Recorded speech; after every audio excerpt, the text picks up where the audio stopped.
Hey, before we get started, just a little shout out to Athletic Brewing, the best damn non-alcoholic beer out there. Now, I love me some alcoholic beer, but my goodness, when I need a non-alcoholic one, it's Athletic Brewing, not a paid plug. I'm a brand ambassador, and I want to celebrate this amazing product, especially Free Wave. Oh, hazy IPA, it's so good. If you head to athleticbrewing.com and use the promo code Brendan020 at checkout, you get a nice little discount on your first order. Again, I don't get any money, and they are not an official sponsor of the podcast. I just get points for swag and beer. You know, give it a shot. I just pay for shipping. Once I've earned enough points, it's pretty cool. Anyway, Athletic Light, that's another great one. And like I said, the Free Wave. Go check it out. All right? Good.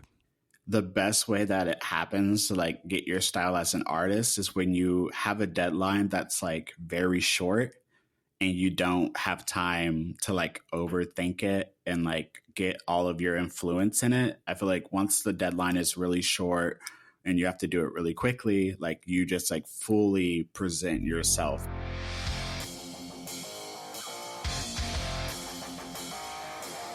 Hey, CNFers, it's CNF Pod, the creative nonfiction podcast, the show where I speak to badass people about telling true stories. I'm Brendan O'Mara. Wow.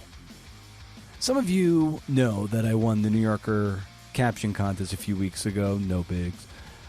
And since I deeply envy illustrators and cartoonists and wish that I was doing that instead of whatever it is I do, I reached out to the cartoonist himself, Akeem S. Roberts, the brilliant cartoonist who set the table for my winning caption. A little about Akeem. He's an illustrator, animator, and cartoonist based in Brooklyn, New York. He is passionate about breathing life into stories through art. He broke through in the New Yorker in 2019, and in 2021, he participated in Cartooning While Black, a Chelsea art gallery show that discussed race relations in a playful and charming way. He draws a weekly comic series about his life with his wife and two cats on Instagram. He's at Akeem Team, so AKEEMTEAM.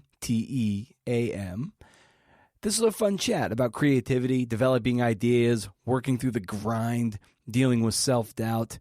Some great stuff here. I think you're going to really like it. I love talking to cartoonists. Jesse Springer, Emily Poole, Michi Ng, Kristen Radke.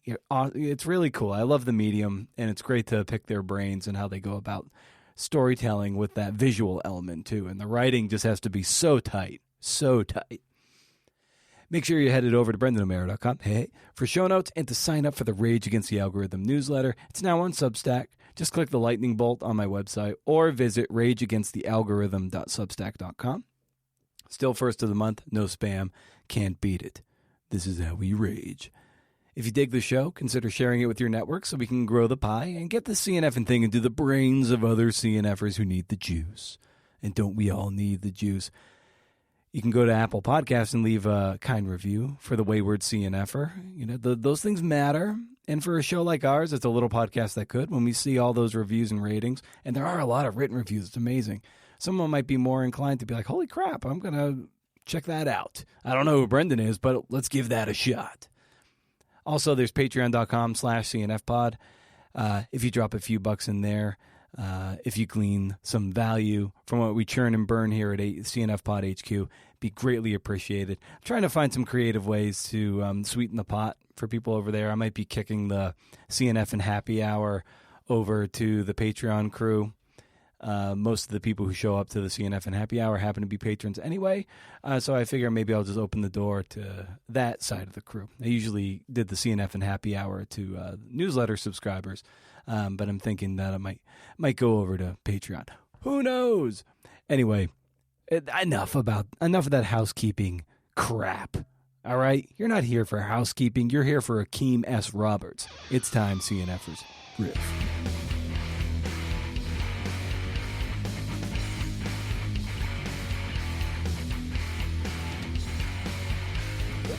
With New Yorker cartoons, what's the process by which you go about drawing those and getting your ideas for those? So usually, like, my main thing is that I'm mostly on the phone. So, like, my iPhone Notes app, there's just, like, a little note that I have pinned to the top that's, like, New Yorker ideas. And basically, I'll just, like, jot down a concept and then like add a little what I think the caption would be. And then from there, I'll like sketch it, and then I'll normally read my joke and then decide that it's not good enough and then rewrite it again. Yeah. But sometimes I do just like commit to the bit and I'm like, all right, this joke is really good. And I just like do that one. Oh, that's great. And so like when you were, I don't know, when you were like, coming up as as an artist and, figuring out what kind of, things you were drawn to, be it, some people are more drawn to writing or to film, and clearly, you're a wonderful illustrator and cartoonist. So where did you get the bug for that? I feel like my bug came from just like animation. Like I would like draw a lot as a kid, and I would like be drawing Nickelodeon characters as they were on my screen, like Chucky. I would like try to draw it, but I wasn't the kid that would pause it. So it like really made me like, now that I think about it, think about the character as like more of a three-dimensional form versus just like very flat, because I never paused. So I was like, all right, I'm just going to try and get it. And maybe that's just because like my brain like couldn't stay focused if it was paused. I just wanted it to move. But that's how I started. And then I really wanted to get into animation. But then, things happened and I realized that like writing was like better for me in the long term, especially with like my art and my voice. When I've spoken to cartoonists in the past, so oftentimes the predominant feeling is like it's about the writing first, be it the caption, the joke, and then the art kind of supports it. So is that what you found too? That it kind of stems from the joke, and then you create your art to support it, the drawing to support it? Yeah, so I feel like it is like really about the joke first, and then the art, but then but like my process is very like ebbs and flows. Like sometimes I'll like draw something and then like think of a caption later, or like just go, like I said, originally with the joke, I think. But most of the ones that I've like gotten through are like jokes that I just like wrote down, thought of, and then like drew it out. And that's mainly when I'm like on an airplane. Like usually when I'm like in flight for some reason at an airport, like that's when my juices are really flowing. And I don't know if that's just because like I'm locked in a room basically and like all I have to do is work, but Yeah. No, that makes a lot of sense, because essentially a lot of decisions are made for you. Like there aren't a ton of distractions around, and be it doing dishes or these other rabbit holes that you can go into in your apartment or your house. And so if you're there traveling, be it a train or a plane, it's like, well, this is kind of the only thing I can focus on. I can really see that. So that's where I usually get my like big juices going. And then besides that, it's like commuting on the train. But like I don't really like draw out my ideas when I'm on the train. When I'm on the train, I'm just that like weirdo that's like typing in his notes app. And I'm sure someone's looked over my shoulder and is like, what is this guy doing? Like, he is just adamantly typing in his notes app. Like, who does that? Do you get like do you tend to have kind of like a flood of ideas? You just have things and you're just typing furiously, like, oh, this is something, this could be something, this is really good. What gets it started is usually just like in a control setting where like I'm like having the set or like having like nothing else to do but just like be present in the moment. And then I'll see something funny, like I'll see a guy get on the train and like do something ridiculous. Like one time me and my wife were on the train and there was this guy who gets on and he's like listening to music like loud, which like, that can be annoying. But like it's fine if it's like different songs or like, a full song. But it wasn't like a real song at all. It was kind of like just a ringtone, like a 30-second ringtone. And like he listened to this ringtone on blast for the whole ride from when we were like, I think we were up at like Union Square on the queue. So like from the queue in Union Square all the way down to Brooklyn, this guy was just like listening to this 30-second song on repeat. And obviously I was just flooded with ideas. I haven't figured out how to quite sell that joke to the New Yorker yet, but like I want to so bad. What is that dialogue like when you're talking with the cartoon editor of the New Yorker when they're like, "Okay, yeah, that sounds pretty funny. Go pursue that." I guess when you're like in the office, you get more of a dialogue. Like when we used to go in, it used to be like I could like sit with Emma and like she would like look through it with me and like be like, okay, this is close. This is like very far off. This is like, oh, maybe you need to tweak the like caption for this. And I feel like that was like better, but now I've been doing it just like slowly on only online. So for that, it's really just like you send in jokes, you get literally no word unless you get like an okay email that like it got accepted. And then every once in a while, I feel like Emma does this so like the cartoonists don't lose hope, is that she'll send something that's like, this cartoon came pretty close, but it didn't quite make it. And then I'll like resubmit that cartoon for maybe too many times. And then I'll keep like coming up with more ideas that are like in that vein. I feel like my process is just like, if I start writing one joke, then I'll definitely think of another one after, but it like takes me a while to get started. To the point of not losing hope, I think that speaks to so many creative people and how they deal with rejection and sending things off to editors and then like not hearing anything. You're like, well, is this bad, or are they just busy, or they're just like, oh, it's fine, but we don't. It's just not a good fit right now. And then she does give you a little bit of juice, be like, okay, like you're close, but it's didn't quite hit the mark. So how do you process that and keep going in the face of that the ongoing rejection that everybody deals with? I think you just like have to find an outlook. There was one time that I submitted a batch that was just basically a bunch of cartoons being like how I can't sell a joke. And Emma like responded and she was like, are you okay? Like, how's life? And I had to be like, yeah, I'm fine. It's just like, sometimes like, I'm just like writing from my experience. And like, that was the experience I was going through that week where I was like, man, I really cannot get a joke to go. Like I had a cartoon basically where it was like me like sitting in like a art museum basically. And I was like an exhibit. And I was like sitting in the corner with like a dunce cap on. And the joke was like the tour guide showing a bunch of people me and being like, oh, here is a New Yorker cartoonist who hasn't thought of a funny thing in like 5 months. And like, she was very worried. And I was like, no, it's fine. It's fine. You got to get those like bad jokes out of the way. Like those bad drawings that you got to do. You just got to like get everything out. Just send it. And then like, you'll be like, all right, let me reset and like, get it together. Yeah, that's a really good point about working through quote unquote bad drawings or bad jokes, because eventually if you have the endurance to stick through that and stick through that or fight against or push back against perfectionism, you get through. If you do enough bad stuff, good stuff almost has no choice but to show up. And has that kind of been your experience as you kind of work through, mediocre things that aren't up to your taste and standard, but like it's the bad stuff that eventually leads to good, really good stuff? Yeah, I feel like it's that if I have like for instance, that joke for me, I thought was hilarious. Like I knew the New Yorker like wouldn't buy it, but for me, it was funny. And like every once in a while, I like to put in jokes that I know probably won't make it, but it's just for me to be like, I thought this was funny. And on the off chance that you find it funny too, here it is. Otherwise, it's just a laugh for us. And then any, issue, like I don't know how many run typically. Let's just round number of like 15 cartoons in the issue. It might be less, it might be more.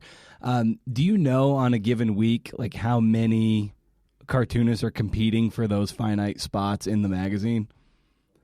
I absolutely have no idea. I feel like you just know it's a big number. And I feel like what really struck me how big it was when I went to the 98th anniversary party earlier this year, and I was like meeting a bunch of cartoonists. Not even all of the cartoonists could come, but like the ones that were in New York, and like some flew. And like I was like just meeting onslaught of people, also like the greats and stuff like that. And it was just like, all right, like when I'm getting rejected, like there's like thousands of people or like more like sending jokes in that they're going through. Like even the like getting close, it's like pretty good, like because of just like how vast the number is of cartoonists. And I feel like that also helped me like keep it in sight of just being like, remember that it's not just like you and like five other people. It's not as personal. It's like they gotta like let everybody get a shot to get in the magazine, and like it just wasn't funny enough, or like it just isn't your time. When a bunch of cartoonists congregate like that, what do you guys typically talk about? We definitely talk about cartoons for one, and then we just we like talk shop. We like be like, oh, what was your first cartoon? Like show each other our work, follow each other on Instagram, and then we just like get drunk and like start telling each other stories, update each other on each other's lives, talk about TV. Like I recently went to like an art opening, and after that we went to like shoot pool and do karaoke, which I sadly did not make it to karaoke, but I was very jealous. That's great, Ed. And I understand your first New Yorker cartoon was published in 2019.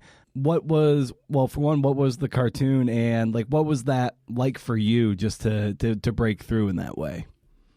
Okay, yeah. So when I first started, basically like my introduction to New Yorker was like very different. I didn't even have it on my like thought process or like even wanting to pursue being a New Yorker cartoonist. I just like thought it was just like outside of my realm. And I was like tabling at this convention in New York called Mocha Fest in 2019. And that weekend after, I like got a message from Emma that was like, oh, I like your work. Do you want to do like a daily shout, or you can like submit some like one-off cartoons? So I was like, all right, that's cool. And I like looked at it, and then I had a trip. I think I like went to a wedding in like South Carolina. So like I was on a flight, had nothing but time. And I was like writing as many jokes as I could. And when I submitted it to her, I was like, all right, this is my first time doing it. Let's see how it goes. And I got an okay the very first time I submitted, which the joke was basically this cat looking at a mouse. And this mouse has like a newspaper with glasses with his hands out, like giving like a handshake to the cat. And he's like, you must be the super, is like the joke, just like the cat's the super for the mouse. And they really loved it. And I also had another one that was like just as bad, but it was like darker. It was just like the mouse had more of a family in the background. And he was like, we'll have Ren on the first, I promise. And it was more just like a shakedown, but like that was too dark for the New Yorkers. So they went with like the lighter version. And you said earlier about how you would see cartoons of Chucky, and I met would that have been like Rugrats? Yeah, Rugrats. Yeah, so you're drawing those like so you're drawing those. What are some other cartoons growing up that helped inform the style that you would eventually sort of adopt as your own? I feel like I'm like grabbing from a bunch of places. I feel like definitely there's like an anime influence from like Dragon Ball Z, a little bit of Rugrats, and then I would say Cat Dog. I feel like that's closer to like what my eyes that I do for the New Yorker are like. Those I feel like are closest to like what I would say my inspiration is for like what my art style like looks like. Yeah, the style and voice is such an elusive thing. Whatever artistic medium it is, be it writing or illustrating, even film. How did you work through your influences and like throw them into the blender and and then when you pour it out, it's like something that's uniquely Akeem. Like what was that sort of journey like for you? I feel like I'm still on that journey, but I also feel like the best way that it happens to like get your style as an artist is when you have a deadline that's like very short and you don't have time to like overthink it and like get all of your influence in it. I feel like once the deadline is really short and you have to do it really quickly, like you just like fully present yourself, because like that's who you have to fall back on, is like what's your shorthand, how do you draw a hand or like anything just like quickly off your imagination.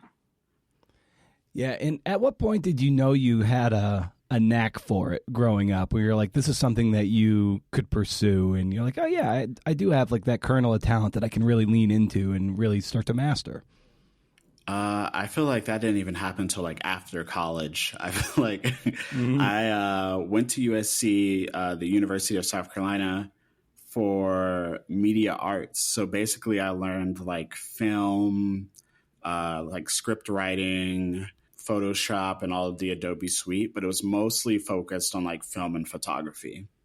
So I feel like I had always drawn, but I had always known that there was like people better than me in my circle. And I feel like you can either like get hit down by that and like not pursue art, or just like know that like you'll never be the best, and it's like constantly you just like have to work on it.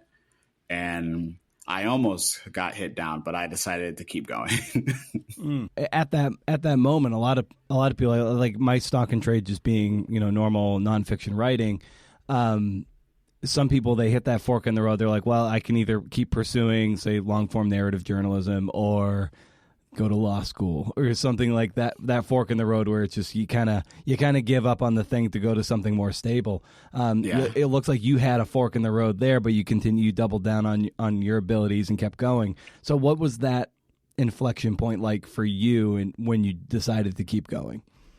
So one of my friends like moved to New York after I did in the summer, and that was when I was just like working at Starbucks. I was still doing like my comics that I do on Instagram, just like weekly, but like every so often. I wasn't like really committed to it.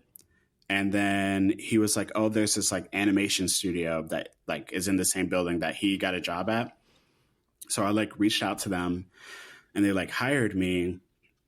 And then from there, I started doing like whiteboard animations, like motion graphic type explainer videos, which like was fine, but I like really wanted to do something more. So I like constantly just like used my webcomic to like push myself to get better at art while I was like still doing my day job of like creating uh, whiteboard videos. But even also at that time, I was still working at Starbucks. So I was like animating and then going to Starbucks at night and then like doing that cycle all over again. It was very long days of just like trying to get my voice out there and trying to figure out who I am.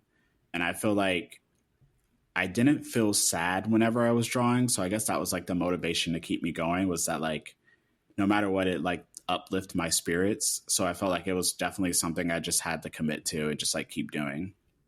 What were those Yeah. moments like at at Starbucks when you're there? There's this thing that's helping to pay the rent, but it's also not the thing you ultimately want to do. It was weird because like near the end of it, I was just like working at Starbucks just like one day a week, but I was like a ship supervisor. So I was like working one day a week, but also in charge. It was a very weird dynamic to like have to come down and open the store and be like, what's going on? But at the same time, everyone's looking at you to know what's going on. And I'm like, all right, yeah, I guess I'll figure it out today. And then I'll forget everything and try to remember next week. But it was like a weird juggling. Like, I guess like people like saw me working on art and they were like, maybe he'll do it, but they weren't like quite sure. I know like back when I first moved here, I was like living in the Bronx. And one of the things that like used to like give me the spirit was that like there was always, when I was like sketching on the commute on the like one train or the two train, there would be old ladies that would always just like say, never give up, as I'm like drawing. And I was like, all Oh, right, they see something. So even if that day I didn't see anything in it, like they at least saw something and they were like, keep going. I don't know. That like helped me a little bit, as well as like having that like community push me, even without really knowing me, just like seeing me on the train and people being like, I can see it. It's not quite there, but I can see it. do you still have like a Starbucks level PTSD? Like if people order like the same thing, or you hear an espresso machine sort of steam off, does it like give you the shudders? Yeah, I feel like the only thing that really like got under my skin when it was like Starbucks related was like Oh, Frappuccinos, like Frappuccino happy hour. Oh, I hated it so much. But not because of the drinks. Like, yeah, it was the drinks were crazy. But I think the thing that like really got under my skin as like a barista was like the secret menu where people would just like order things from it. And I don't think it's the fault of the secret menu. I think the fault is just that like they would say the name of something on the secret menu without telling me what's in it.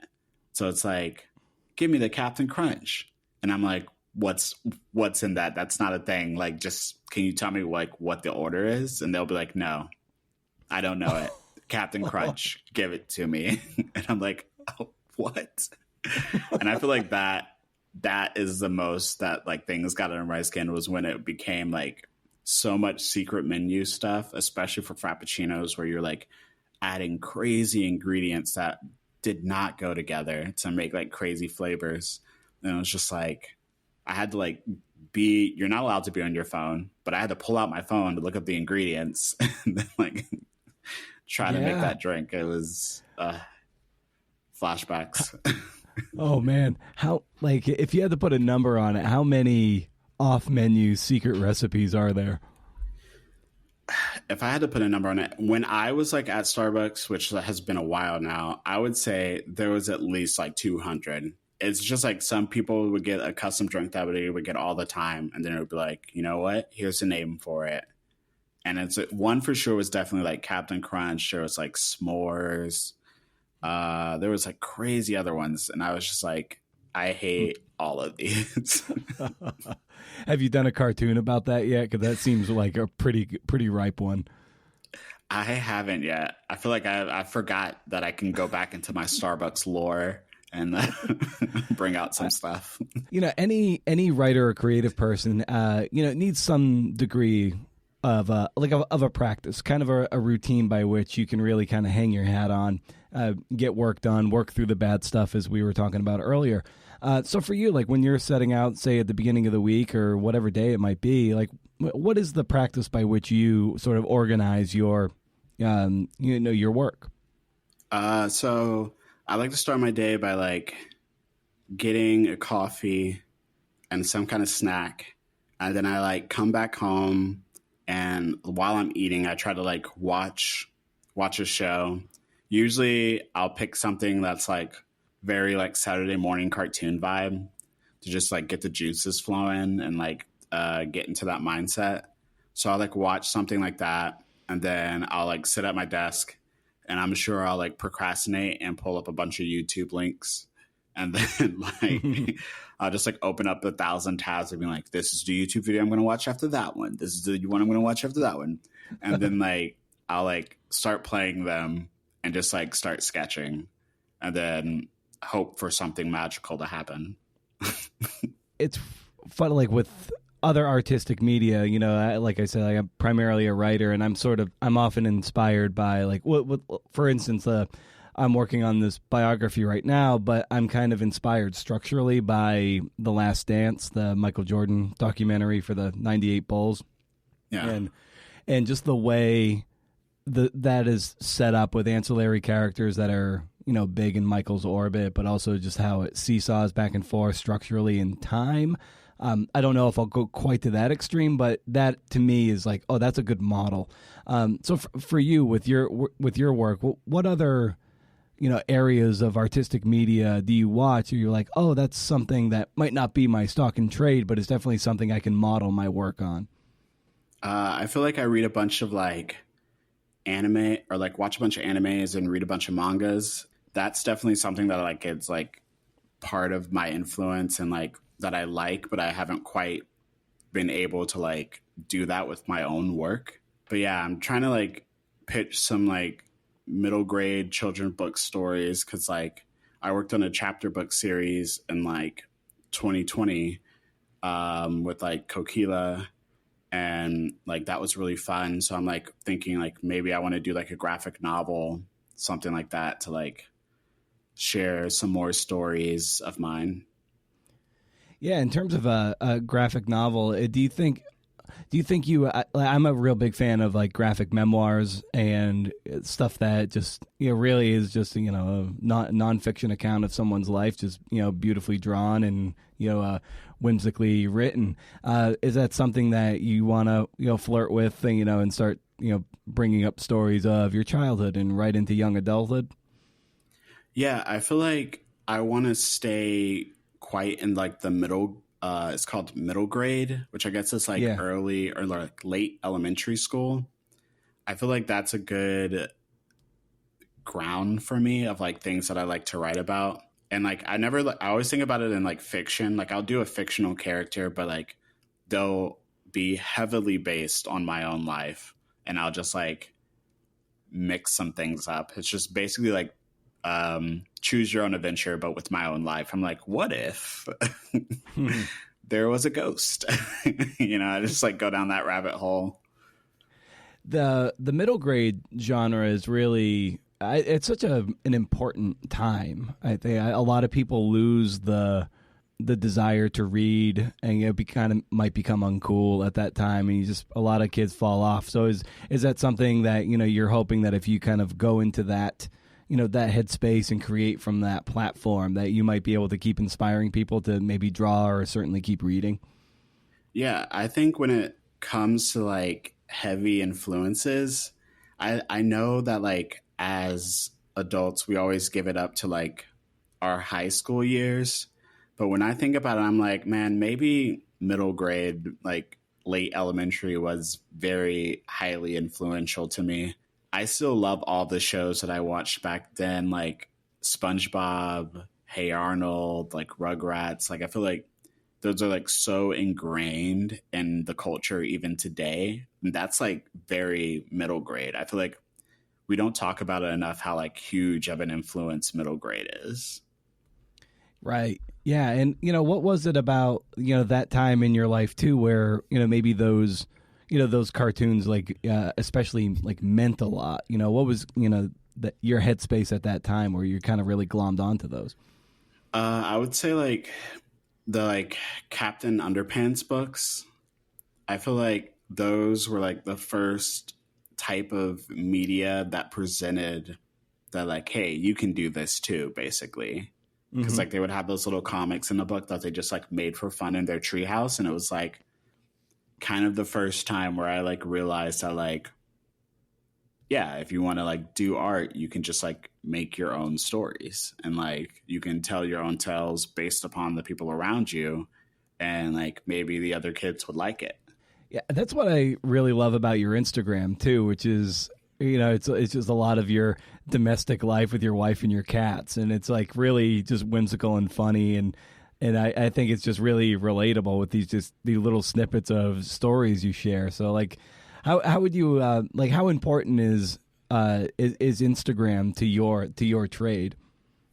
I feel like it's very important, at least right now. Like for me and like how I got my start, it's like very important. Like I don't know if like Emma would have seen my work if I didn't have an Instagram. I feel like that's what she saw was like my Instagram, and she like loved the comedy and the storytelling that I had there. So I feel like that was really important because like especially when it comes to things that are visual, I feel like a lot of companies and a lot of people want to see you do it first in order to like feel that they can trust you to like make a book or like pitch ideas or anything like that. Like they want to see like something that you've done first, which is why I think like the Instagram was like big for me in that sense of like showing my artwork, but also in the sense of showing like my voice and my like writing. Yeah, that's really important to underscore. I think a lot of people might wonder like, oh, how do I get a start? How do I break through or get noticed as a cartoonist, if we're just to use your primary trade? And it's like, to your point, it's just they want to see you do it first. So you just have to have the agency to start making a body of work, just giving yourself permission to put it out there. And then I don't know how you get noticed from there. And you can't just always hashtag your way to get in front of the right people, but I'm sure it doesn't hurt. So it's just like you said, you got to just have a body of work and put it out there. my Instagram didn't like start getting people to notice it until like 2019. But I was like doing comics every week from like 2016. And like I felt like I used that to like figure out what was my niche and like what worked for me. So like at first I was doing like slice of life comics, but I was like trying to keep them less slice of life and more of like a comic strippy vibe. So I was like really inspired by like Calvin and Hobbes. So I was like, all right, let me like have a character that's like with me that I can like talk political stuff about with, and like even just like shoot the anything, just like hang out with. So I was like thinking of a character that's like important to artists, which was like art block. So like in my first couple of comics, I had a character that was art block, and like the main joke was like this character was like stealing jokes from me, and like I couldn't think of like what to write because of that character. And then as I kept writing, I started to like give that character more of a backstory. So I was like, oh, this character like just wants a friend at first, and that's why he steals ideas, because like he just wants to like hang out with my Akeem character. And then after a while, I felt like I was like using that art block as a crutch too much to like not really progress or like not even write a comic, because I could always be like, art block did it again. You know what I mean? So then I like one of like Inktober's, which was like where you like draw an ink drawing like every day in like October. I was like following the prompts, and I decided to use that as like a big send off to art block. And basically it starts off with like me like not having an idea, and then he's like, oh, I'll give you ideas, and then I like jump in art block's mind or whatever, and like I'm like going through the days but also like using those prompts to like continue the story along. And then near the end I thought of like a tragic story for art block, which is just like art block was my imaginary friend that like when you grow up you forget about them, and so like as an artist you forget your imaginary friend, and art block is like basically your imaginary friend like trying to stay alive in your memory and like not get replaced by new ideas, which is why they stop them from coming. And then at the end of it, I like had that character be like, it's okay to forget me, basically, and like you can like start having other ideas. And like that's how I killed off art block in the web series. Oh man, that's so like Bing Bong and Inside Out. Like Yeah. it's just like only that like I was just weeping my eyes out. But when you send art block away, that's pretty moving hearing you talk about that. Is that was that kind of a sad moment, or did you feel liberated? It was a little bit of both. Like it was like sad because I was like, oh, this character that like I really liked and it was like easy to draw. But then at the same time, it was like I do have to get beyond just like these like things that I've set for myself. So from there, I started doing more jokes that were like based on things that were actually happening in my life. Because I felt like at first I was like trying to keep it like a little too generic and like to be relatable, rather than just like really just like grab stuff from my life to make it like this is what actually happened, and like maybe I'll add a little bit of a flair, but like it's pretty much what's going on day to day for me. Hearing you talk about the art block there, and also it kind of gets to a point of how sometimes we can even be our own worst enemy. Like sometimes I know I get in my way all the time, like just with negative self-talk and just being like, you know what, you're not, there's always someone way better than you. They're probably the one who can do this story and you can't. So you might as well just surrender and go move on to something else. And I wonder, like for you, like when that voice comes in, the negative self-talk or your own worst enemy, like how do you metabolize and work through that? I think that talk for me is like a little freeing at times. I think that's weird to say. Like, I guess it's because like I'm a younger brother. So like my oldest brother like always beat me at things. So I'm not like not used to winning. And, like, as I said, I wasn't like the best artist in the school. Like For instance, I moved to like Maryland back in my junior year of high school. And so like I was trying to win the superlative of like most artistic. So I was like doing comics in the newspaper. I helped design the yearbook and I still didn't get it. I was like, oh man, I really tried for that and it didn't happen. Oh man. So like I think when I get like that talk of like, oh, you're like someone's better than you, I take it as like, yeah, there's someone better than me. So like there's always going to be someone better than me. So like don't put that pressure on yourself. Like this doesn't have to be a masterpiece. Like you just like have to finish it and make sure that it's better than the day you were or like the day before. Like you're better than you were the day before. It's like the ultimate goal. Right. Yeah, I know as I've spoken with people over the years, when someone, let's say, writes a really just brilliant story, and sometimes the initial reaction is like something you're like, damn, how do they do that? How can I do something of that nature? And then you take a step back and they're like, oh, that's an awesome story that Bronwyn Dickey, a friend of mine, wrote. And I know I could never do what she did, but like because she wrote it in such a way, it kind of like opens the door for me to pursue the stories that I can do with my own taste and skills. And so instead of feeling like you're in direct competition, you're just like, oh, she did that, so I bet if I take my skills over here, I can do something. I don't know, something similar to my taste. Is that something that you feel too when you see other people in your line of work? You're like, oh, that's amazing. That gives me the juice to do what I can do over here. Yes, most definitely. I feel like whenever I see something that's like close to an idea that I had, it's also freeing in the sense of being like, oh, that's why that joke wasn't bought, was because like they had bought this one, which was like an idea that was like close to what I had, but done like slightly better.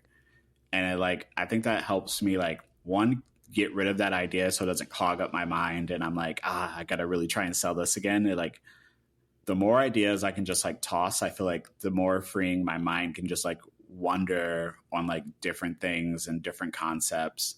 And like if someone does something that's like anime influenced for like middle grade or something, I won't be like, oh, I can't believe I wasn't the first person to do that. Instead, I'm like, okay, this allows the floodgates for like more things like that to be allowed. And like they're not, yeah, like you said, like not my competition, but like, you know, your peer that's like also doing stuff that's close to what you like, but like it makes you like focus more on like what your voice is, because like if someone's already doing something close to it, the only thing that's different is like your spin on it. Yeah, like you really need to find a way, and I mean this in the most flattering way possible, like find out what makes you weird and then like really double down on your weirdness, because that is really the only thing new, because there are thousands of people who can draw really well, and you're not going to separate yourself among other artists because everyone can draw, like at a certain level everyone can draw really well.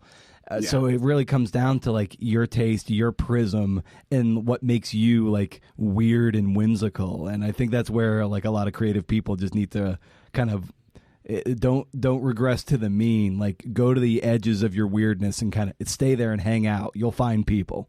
Yeah, that's why I always, like I said, like put in a joke that's like purely just for me in the batch, even though like I know it maybe won't sell, but sometimes it does. And, you know, that's why I like put it in there to be like, that one I really loved for just me. And if it doesn't sell, I'll post it on Instagram or something. Right. And, you know, for other artists out there and illustrators who might be struggling to gain traction, you know, how would you, yeah, if they were asking you, like, Akeem, like, how do you get noticed? You know, how can I start building a career around this art? Like, what might you say to those people? I would also say, like, I would say practice makes perfect, of course. So, like, just keep doing it and eventually you'll find someone. But I also think it's, like, the best way to, like, get found online, or the best way to even, like, tell a joke to the New Yorker, is that you're going for something that feels like an inside joke. Like you're going for a joke that like someone does a little thinking to get it and they feel like they're in there with you. for instance, like when I had a daily that came out that was basically like about the Barbie movie. And like there was all, when the trailer dropped, there was like all of these memes on Twitter about like getting tickets for Barbie and stuff like that. And I was like, okay, let me like try and make a joke that like feels like an inside joke. So like let me make a joke that's with this meme in mind that everyone knows. Like everyone's excited to see the Barbie movie. So I was like, what if we could do that further where like what if someone could see it tomorrow? And I was like, all right, so like a scientist with a time machine, like, and then I was like, all right, let's go more into the culture of like America and like what do we know? Like, and then I started thinking like 80s and I was like Back to the Future. And I was like, what if they're trying to see the Barbie movie? And then that's how I had the joke where it's like Doc talking to Marty and being like, if we jump in here right now, we'll make it just in time to see the Barbie movie. And then that joke sold to the New Yorker because it was just like something that felt timeless, but also like an inside joke. Yeah, I love hearing how you kind of like work through the levels of it, like because at first you might come up with a joke or something, and it might be like mildly cliche at like the early levels, like, but like if you keep burrowing and burrowing and burrowing, you get to what you just said, like the more inside jokiness of it, where the real cleverness and some of the real good sort of thinking comes in. That inside joke, like you feel like you're in on something, but you kind of have to keep workshopping and keep going a little deeper and a little deeper. There was like a talk that I went to, which was like during the New Yorker festival, like Quinta Brunson was talking about social media, and she was like saying that like the main things that like pop on social media is basically things that react to TV or like to media. Like things on social media usually react to media, while media in general reacts to life, which I thought was like crazy of a concept, but I was like, that's true. Like social media, the things that really like blow up is about like someone else's reaction to that, while like the more creative stuff like Abbott Elementary or like even other sitcoms and stuff like that is about like analyzing society. When you have a drought of some kind, like how do you work through a drought where you feel like you're coming up with things and it's not selling, and you have to just keep laboring through those moments? For those days, I feel like I will like read other jokes, other New Yorker jokes to like get inspiration, to like get the voice. And then beyond that, I'll also just do like themes. So like some weeks I'll do a theme that's like, all right, nothing's selling. So let me just do something that's like out of my depth that I would normally do. So like this week is nothing but like fairy tales, or this week is like nothing but fish, and this week is like nothing but elephants. So it's like that was like how I got to the one where Emma asked me if I was okay, because I did a bunch of elephants. And I did a bunch of elephants like to play with like memory and stuff like that. And I was like doing jokes about trying to remember like how, like trying to remember how I was funny, or like forgetting how to be funny was kind of it. And I just like kept using elephants to like fill that mindset. Nothing sold, but it was a good release for me. I just feel like sometimes I'm just making art for myself, and I think that's okay. Another thing that like they didn't like, but I loved was there was this whole thing online about like the mammoth meatball, how like some scientists in Australia had just like made this meatball with mammoth DNA. And in my head, I was like, I just like thought of foodies and stuff like that. Like, why would you do that? So then I've just like imagined all of these jokes that they did not like or buy, because I realized no one else knew about this meatball thing, or they like saw it in passing, but I was the only one who like was really like glommed onto it and thought it was really important. But the joke was basically just like having a caveman, or like the meatball going to the past to a caveman, and the caveman being like, it's not quite mammoth flavor. Just like being like super snobby about this mammoth meatball. And they did not like those jokes, but I loved them. You can almost picture like the caveman in the cave with the mammoth meatball, like, taking a picture of of the meatball too. In the plate. Exactly. Okay, it's been a while since I've done one of these asides, but speaking of a caveman Instagramming his food, I mean, it was sitting there right in front of me. Like the version of a caveman Instagramming his food is like doing a cave drawing of his food at a caveman restaurant. Okay, you know what? Maybe it's not funny, but I find it funny, okay? All right, whatever, man, whatever. Right? Just some stupid foodie shit. What's more challenging for you, doing a single panel cartoon or multiple? I would say a single panel, because I think with multiple, because like when you're telling a joke, you kind of like want to build the audience expectation and then subvert it in order to like have it be funny to them. And I feel like it's harder to do that in a single panel because like you have to like have an illustration that already builds in an expectation while subverting it.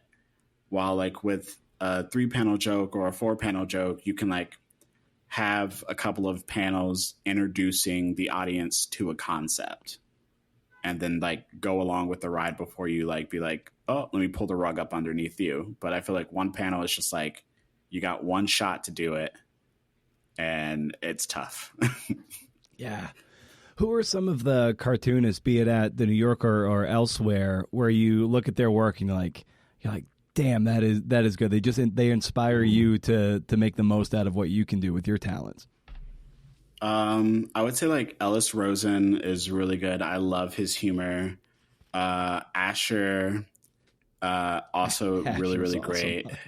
Yeah. Ross Chaz gives that energy that sometimes makes me like be like, it's okay to be a little weirder instead of like being as safe. But yeah, just like a bunch of them. Like I'm trying to think.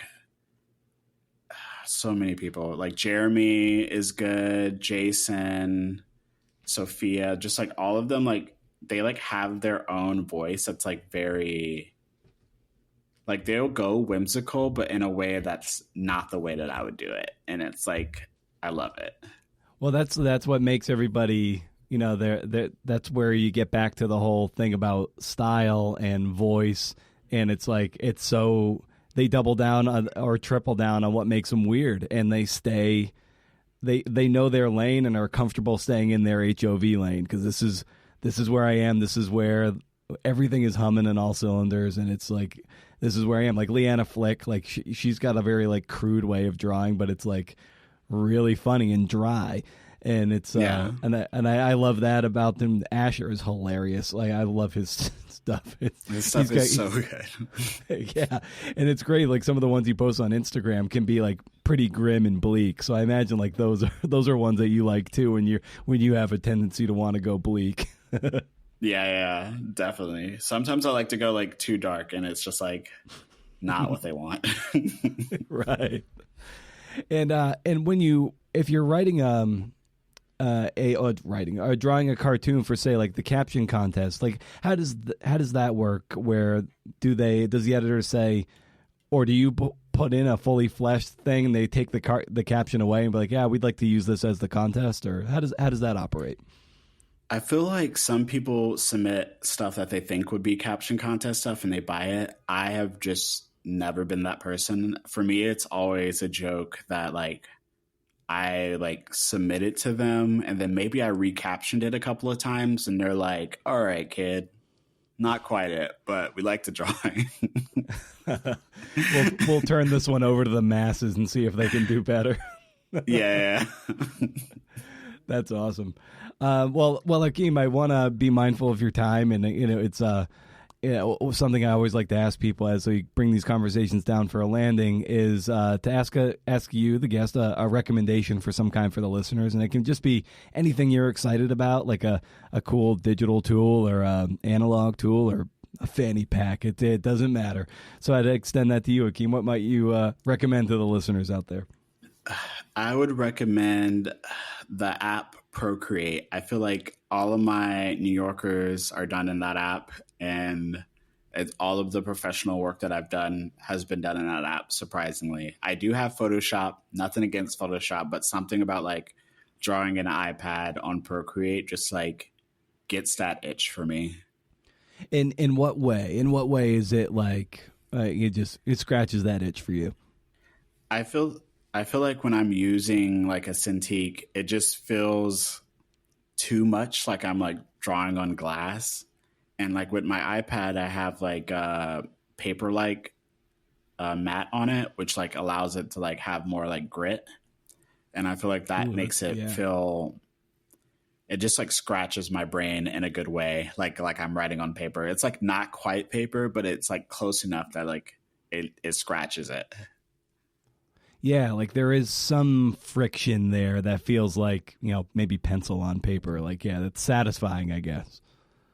Very nice. Well, Akeem, this was so great to get to talk to you about this, and we are cosmically intertwined since my caption won your really brilliant cartoon, and so I'm so happy we're able to do this.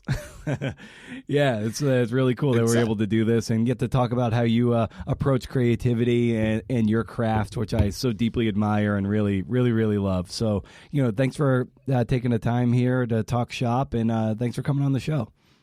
Of course. Right, I will say I do have one question. What is your what's your caption process? Oh, let's see. I like to do it every week, and I imagine since I was so lucky to win one here that even if I submit, I probably wouldn't be able to be selected again.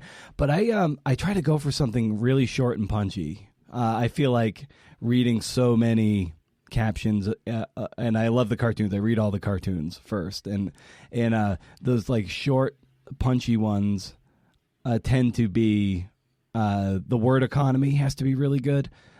So that's what I try to go for, and then I also think of what is the cliche thing. If there's a duck as the pilot, it probably a lot of people are going to go into actually flying or something. So it's like I tried to think like, well, ducks like water landings.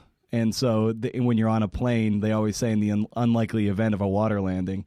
So I was like, that one might be really good because they know how to skim into the water. I'm like, that one has a pop to it. And I submitted that on Instagram, and they actually noticed it, which, it only got like 8 likes or something from the community, and some others are getting hundreds. So I'm like, there's no way they're going to pick this. But I was really encouraged that they like comb through and actually look for what they deem to be the best ones, not the ones that were just sort of algorithmically upvoted by Instagram. Wow. That's great. Yeah. Yeah. I feel like that is kind of what they want, is a short, punchy caption. Though I am trying to see if I can get a very long caption in, and that's my goal. Yeah. Well, that's the other thing too about like, a long caption can be really, really funny too, because you're like, oh my God, this thing just keeps going, and that's part of the joke that it's so long. And I really like that too. But it's but it's always about that word economy. Can you just like look at it and just like read it in a second, and you just kind of get a little chuckle. So yeah, that's kind of how I always approach it, and it's a fun game for me because I just like it scratches a comedic itch for me, and who knows? And I got lucky. I got lucky. Not only was it made a finalist, but it got voted the winner. So I was tickled, and so I'm super stoked. So I'm glad we got the, whether you knew it or not, we got the partner on something. Yeah, it's a good caption. I'm glad it's there.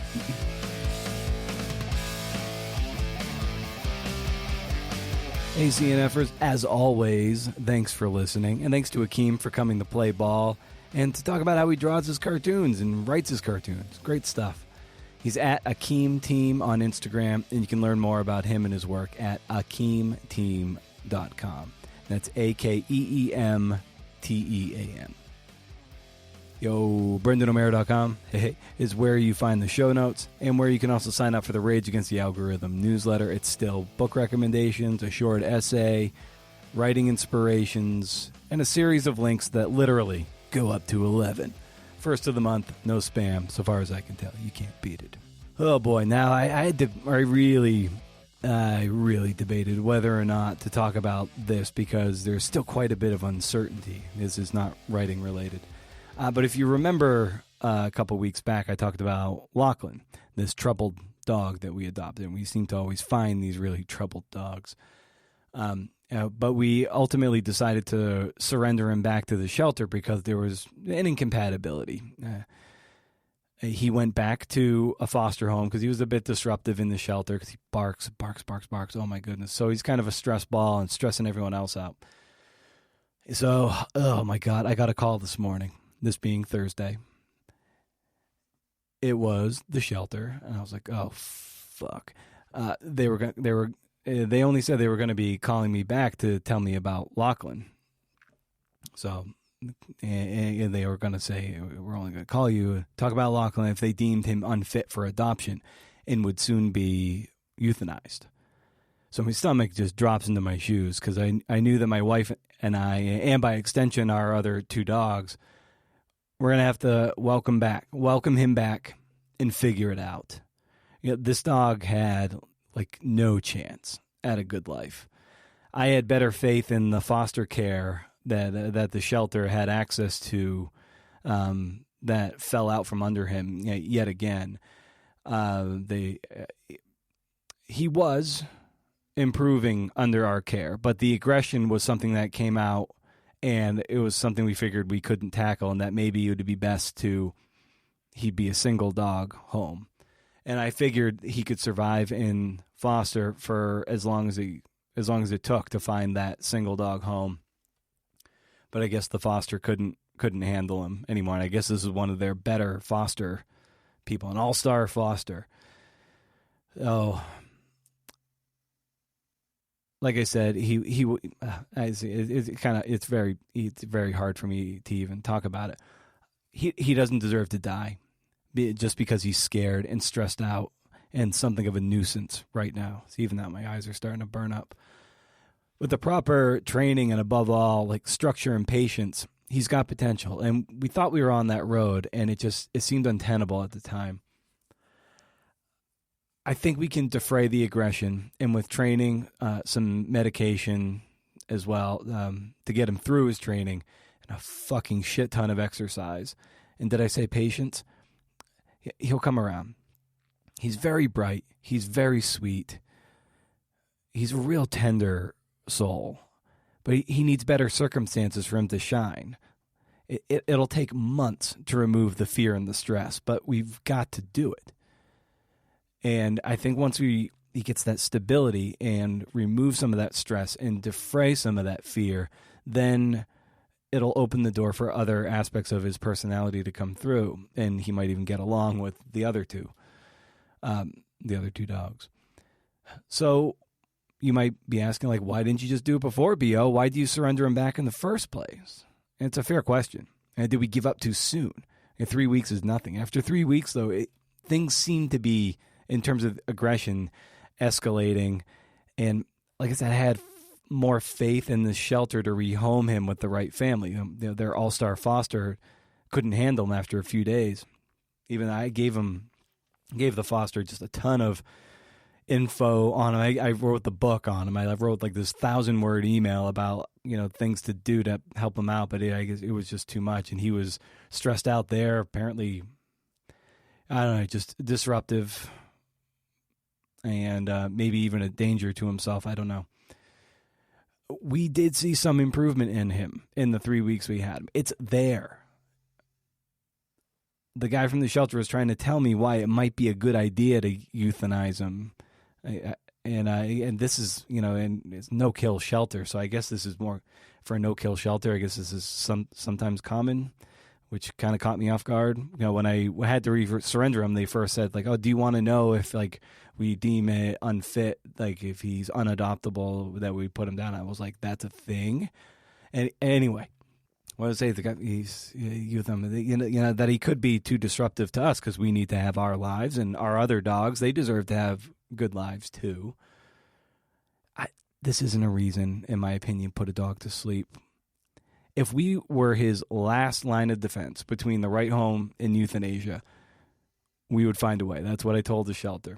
We didn't think that just 2 weeks to the day of surrendering him, we'd be called back saying we were, in fact, that last line of defense. So here we go again. By this time next week, little Lachlan, little prince as I was calling him, will likely be back in the house, barking and raising hell. We're going to have to figure things out. But I think we're better equipped in a sense because we have the book on him. We know what we're getting into. We're meeting with the trainer who helped us with Kevin last year. Kevin was a basket case a year ago.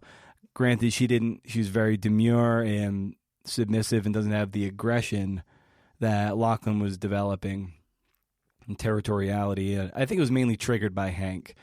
So Hank's going to have to get in line. His rule is coming to an end. But like I said, with time, stability, in training, Kevin, she's thriving. And I think Lachlan deserves that chance. I think I said it was a square peg, round hole situation a couple weeks ago. Well, we need to get out a saw and make that round hole square. And it's going to be tough, expensive, and disruptive. But is disruptive a reason to put a dog to sleep? Because he's difficult? Because he's inconvenient? Because he's not this perfect little four-legged humanoid? The dog was dealt one of the shittiest hands in his short life. And my wife, and by extension, Kevin and Hank, are going to have to make some sacrifices because we don't give up on each other. Lachlan needs our help, and fuck, he's going to get it. So stay wild, CNFers. If you can't do, interview. See ya.